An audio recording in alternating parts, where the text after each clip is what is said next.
Oi, gente! Estamos aqui de volta, agora sim, para iniciar da teoria da relatividade de Einstein.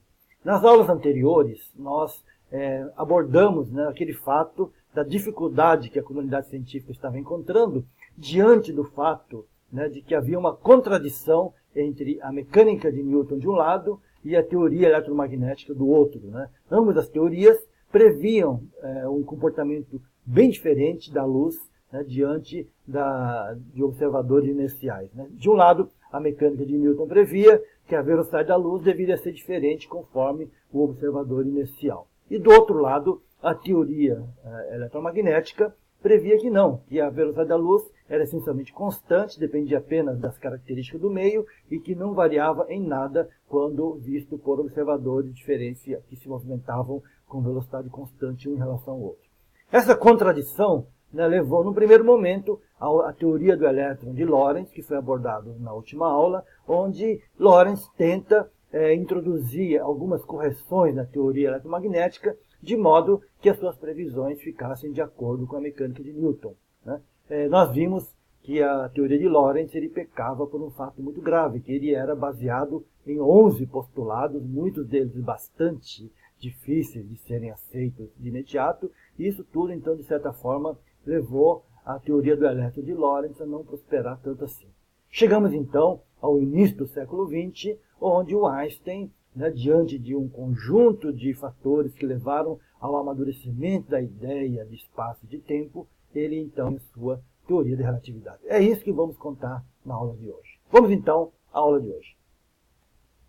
Vamos iniciar, então, com a gênese da teoria da relatividade. Poderíamos passar aqui horas falando de todo o conjunto de contribuições que levaram à formulação de Einstein, mas vamos pensar apenas um deles para vermos como um exemplo de que as ideias já estavam borbulhando quando Einstein propõe a sua teoria da relatividade. Henri Poincaré era um matemático francês e ele já tinha uma ideia bastante clara em suas obras de que não havia o espaço absoluto. Nós podíamos conceber somente movimentos relativos. Mesmo tempo, para Poincaré, também não era absoluto. A igualdade da duração de dois eventos ele podia ser definido apenas por convenção, e nós não temos a intuição sobre a simultaneidade de eventos ocorrendo em locais diferentes. Tudo isso Poincaré já colocava nas suas hipóteses. Ele observa que as transformações de Lorentz são elementos de um grupo mais amplo da matemática, um grupo conhecido hoje como grupo de Poincaré, e a partir dessas análises ele inclusive chega a algumas variantes, algumas definições clássicas da teoria da relatividade posteriormente. Bom, mas isso tudo é só para a gente ver que havia realmente já no ar uma ideia de que as coisas eram relativas. E o Einstein, então, nesse espaço, nesse momento da história, ele concebe, então, aquilo que veio a ser conhecido como a teoria da relatividade. O Einstein começa vendo que a teoria de Lorentz, ele estava realmente destinado a ser abandonada, porque Lorentz, nos seus 11 postulados, ele acaba estabelecendo de forma clara que havia esse dualismo partícula-campo. De um lado, ele admitia a existência do elétron, que era uma coisa discreta, esferas, etc., etc., e do outro lado, um éter contínuo, essa separação da natureza entre um éter contínuo e um elétron, um éter contínuo e um elétron discreto, acaba por minar a teoria de Lorentz. O Einstein entendia que a natureza não era exatamente isso, mas sim algo muito mais amplo e que deveria ser estudado de forma mais geral. Bom, então vamos lá. Como é que o Einstein começa a sua hipótese da teoria da relatividade? Em primeiro lugar, o Einstein também adota alguns postulados que são conhecidos como postulados da relatividade restrita. Só que, ao contrário de Lorentz, o Einstein inicia a sua teoria da relatividade com apenas 2 postulados. Isso já é muito legal, verdades a serem aceitas de forma inquestionável. O postulado número 1 é bastante banal. Até aparentemente deve ser aceito de forma como algo comum, que nós temos aí no nosso sentimento comum. Todas as leis da natureza são as mesmas em todos os sistemas coordenados que se movem uniformemente uns em relação aos outros. Isto é, o que ele quer dizer aí é que 2 observadores inerciais acabam enxergando as mesmas leis da natureza, em outras palavras, as mesmas forças que atuam sobre os corpos que vão se movimentar. Então esse é o postulado número 1, que deve ser aceito até como sendo algo bastante óbvio, natural, né? O postulado 2, este sim, traz uma afirmação bastante bombástica, né? No postulado 2, o Einstein admite que a velocidade da luz no vácuo é a mesma em todos os sistemas coordenados que se movem uniformemente uns em relação aos outros. Ou seja, dois observadores inerciais devem enxergar a mesma velocidade da luz. Isto, em outras palavras, ele coloca de forma clara que a teoria eletromagnética que previu esse fato nas suas equações, nas equações de Maxwell, ela está realmente certa, fadada ao sucesso, e que a mecânica de Newton, essa sim, onde está lá a relatividade de Galileu, e que previa que a velocidade da luz seria diferente conforme o observador, este sim merecia algum tipo de correção. No entendimento de Einstein, lá, a mecânica de Newton, ele pecava pelo fato de não prever que a luz, por ter uma velocidade maior, trazia algum tipo de fenômeno a mais. Vejam que esse postulado 2, ele é de uma profundidade muito grande. Ele traz aí, no seu bojo, algumas consequências fantásticas. Em primeiro lugar, a gente deve chamar a atenção que a velocidade da luz, que para todo objeto comum, a velocidade é uma propriedade física, no caso da luz, é uma lei da natureza. E de acordo com o postulado 2, é absoluta. Ou seja, a velocidade da luz é a mesma em qualquer sistema de coordenadas. Esse fato, esse postulado 2, leva a um corolário. Corolário o que é? É uma consequência de um postulado. E a consequência é uma só. Na natureza não existe, ou não deve existir, nenhuma velocidade maior que a velocidade da luz. Ou seja, a velocidade da luz passa a ser o limite superior das velocidades que você pode encontrar na natureza.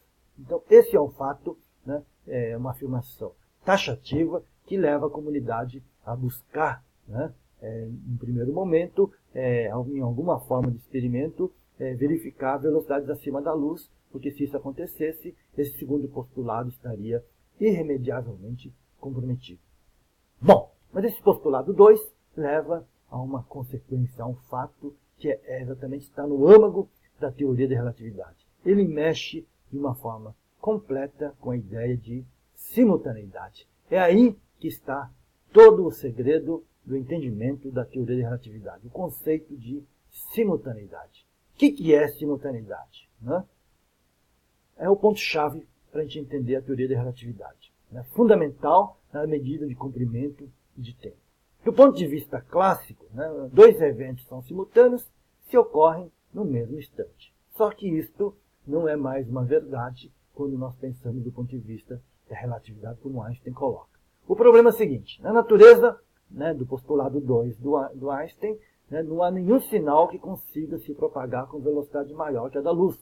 Ora, esse fato leva a uma consequência fundamental, o conceito relativístico da simultaneidade. Ora, se nada pode caminhar com velocidade maior que a da luz, não existe forma instantânea de levar a informação de um lugar para o outro. Ou seja, quando nós dizemos que dois eventos são simultâneos, se ocorrem no mesmo instante, está pressupondo que o aviso, o sinal de que um evento está ocorrendo, a visão, o brilho, alguma coisa, chega instantaneamente até o observador. Mas não é esse o fato. O sinal ele leva um certo tempo para chegar até o observador. Vemos aqui na figura ao lado que isso é verdade. Então, quando nós temos dois observadores, um parado e outro em movimento, o sinal pode chegar simultaneamente para um observador parado e, no entanto, para o observador em movimento, o sinal de um evento A e um evento B podem chegar em instantes diferentes. Então, para um seria simultâneo e para o outro não seria simultâneo. Isso tudo, então, leva às dificuldades que venham a ser encontradas pelo homem na natureza e leva, inclusive, à explicação das transformações de Lorentz, que é confrontado com as transformações de Galileu, no caso da relatividade de observações de dois observadores inerciais. Essas transformações de Lorentz, na próxima aula, nós iremos deduzir, agora do ponto de vista de como é que seria, como é que se explicaria essa mudança nas coordenadas x' e t', de um observador em movimento, do ponto de vista da relatividade restrita, onde os sinais têm uma velocidade limite. Mas, agora, nessa aula de hoje, vamos falar das consequências das transformações de Lorentz. Isso é o que é o mais fantástico. as consequências das transformações de Lorentz. Em primeiro lugar, a contração do comprimento. Como falamos, o segredo todo da teoria da relatividade está nesse conceito de simultaneidade. Então, para medir o comprimento de corpo, né, para a gente pode parecer banal medir o comprimento de um corpo, mas não é tão simples assim não. Por exemplo, imaginemos um observador O parado. E esse observador O está medindo o comprimento de um corpo que está parado em relação a ele. Esse corpo tem um comprimento L0. L0, então, seria a diferença entre as coordenadas x2 e x1 de cada uma das extremidades desse corpo. Fazer essa medida, se o corpo está parado no sistema, né, x, y e z, é muito fácil. É só lá medir, botar uma régua, etc. E pronto, é muito tranquilo. Mas imaginemos agora um observador que está ali passando, né, com uma velocidade v. Esse observador ele vai enxergar a barra se movendo para a esquerda com velocidade menos v. Ora, então já não é tão trivial assim medir o comprimento dele. Temos que, de alguma forma, emitir sinais que deem a coordenada x1 e a coordenada x2 de cada uma dessas extremidades. Só que agora no sistema linha, x', y', z', então o comprimento L seria x2' menos x1'. E mais, como a barra está em movimento, então a gente tem que ter certeza que a coordenada x1', x2' serão no mesmo instante, né? Diferente do observador O, onde a barra estava parada, que não tinha nenhuma preocupação. Ele podia medir uma extremidade em um certo instante, depois tomar um cafezinho, voltar e medir a outra extremidade. Já para o O', isso não acontece, porque a barra está passando por ele. Então, se ele medir a extremidade x1' e for tomar o café, quando ele voltar, a barra já nem estará mais lá. Então, ele tem que medir as duas extremidades simultaneamente. Ora, medir as duas extremidades simultaneamente, né, lembrando das transformações de Lorentz, né, e agora a transformada de Lorentz ao inverso, né, do sistema linha para o sistema sem linha. Né, então, T1' que aparece lá no x1 e o T2' que aparece no x2 devem ser iguais, pois tem que ser medido no mesmo instante, tem que ser simultâneo. Ora, se T2' menos T1' forem iguais, ele vai ser zero, e, portanto, temos aí a relação entre o x2 menos x1, x2' menos x1', e aparece aquela raiz quadrada embaixo. Né? Bom, x2 menos x1 é o comprimento L0. x2' menos x1' é o comprimento L, de modo que o comprimento L medido pelo observador O' vai ser igual ao comprimento L0 medido pelo O, multiplicado pela raiz, que é um número menor que 1. Portanto, o observador O' vai enxergar a barra com um comprimento menor, ou seja, a barra vai estar contraída em relação à medida do O. O O, ele mede o que nós chamamos de comprimento próprio, porque para o O, a barra está parada. Então, ele é um observador, de certa forma, privilegiado, neste caso, para medir o comprimento da barra. Temos ainda uma outra consequência, que é a dilatação do tempo. Né? O que seria a dilatação do tempo? Então, vamos imaginar dois eventos acontecendo para o observador O. O primeiro evento, sei lá, pode ser uma explosão de uma estrela, explosão de uma bomba. O evento 1 acontece na posição x1, no instante t1. Daí a pouco acontece o evento 2, né? Na mesma posição. Agora o x2 na mesma posição que x1, no instante t2. Né? Se o x1 e x2 são iguais, a diferença no instante do evento 1 e evento 2 é t2 menos t1, vamos chamar de delta t0. Agora vamos imaginar um observador passando. Ora, se a linha está passando, então o evento 1 vai acontecer na posição x1', o evento 2 na posição x2', e como o observador A' está em movimento, né, quando o evento 1 acontece, quando o evento 2 acontece, algum tempo depois, já vai estar numa outra posição, porque o eixo x', y', z' está em movimento. Então, ΔT vai ser T2' menos T1', e os eventos estarão acontecendo em locais diferentes. Novamente, usando as relações de transformações de Lorentz, a gente chega à relação entre T2' e T1'. Né?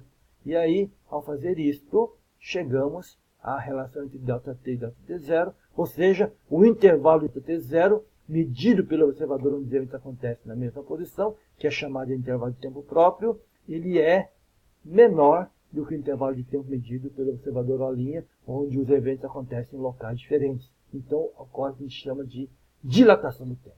Então, são dois fenômenos que a gente colocou aqui só para vocês começarem a ver que essa questão de medida de tempo e medida de comprimento não é tão trivial assim.